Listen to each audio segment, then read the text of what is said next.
এই পৃথিবীর বুকে ইতিহাস থেকে দেখলাম দেশ বড় বানানোর লাগে আয়ত্ত নেই। বিভিন্ন রাজারা অনেক যুদ্ধ করছে, অনেক দেশের লোক মারা গেছে।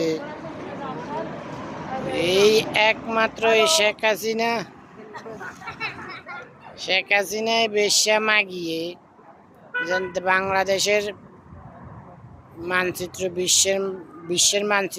বিশ্বের ইতিহাস থেকে বাংলাদেশের মানচিত্র মুছে দেওয়ার জন্য যে ষড়যন্ত্র করছিল, আমি তো তারে ব্যর্থ করে দেওয়ার পরে দিয়া একে একে 4বার রাষ্ট্র নিয়ে ষড়যন্ত্র করছে। আমি ব্যর্থ করে দেওয়ার পরে শেখ হাসিনা এরা জায়গার বেশ্যা মাগিয়ে বাংলাদেশের 2টা রাষ্ট্র বানালাইতে চাইছিল, সেটাও আমি ব্যর্থ করে দিয়েছি।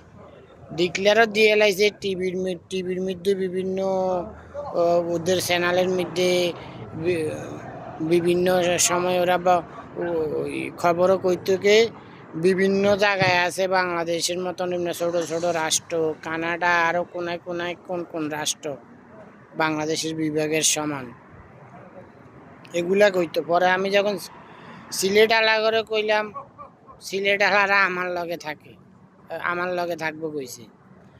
ওই যে খুলনা আলা করে জিজ্ঞাসা করলাম, তারপরে বরিশাল আলা করে জিজ্ঞাসা করলাম, রংপুর জিজ্ঞাসা করলাম, সবাই আমার লগে আছে, বাংলাদেশ একটাই থাকবো।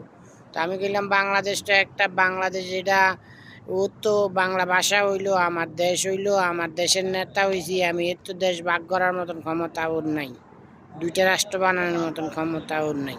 শেখ হাসিনার রাজাকার যত রকম ষড়যন্ত্র করে আমি ব্যর্থ করে দিছি।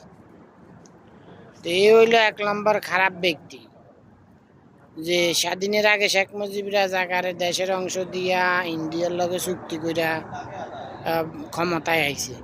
এর পরে শেখ হাসিনা রাজাকার ক্ষমতা আসার পরে যে স্বাধীনের পরে যে সীমানা দিছে, এই সীমানা উড়াইয়া আবার বাংলাদেশের ভিতরে গাঢ় যে সীমানা বাংলাদেশের আয়ত্তনে ছোট করিয়া লাইছে, জমিন লইয়া গেছি এই শেখ হাসিনা বেশ্যা মাগিয়ে এর নেতৃত্বে।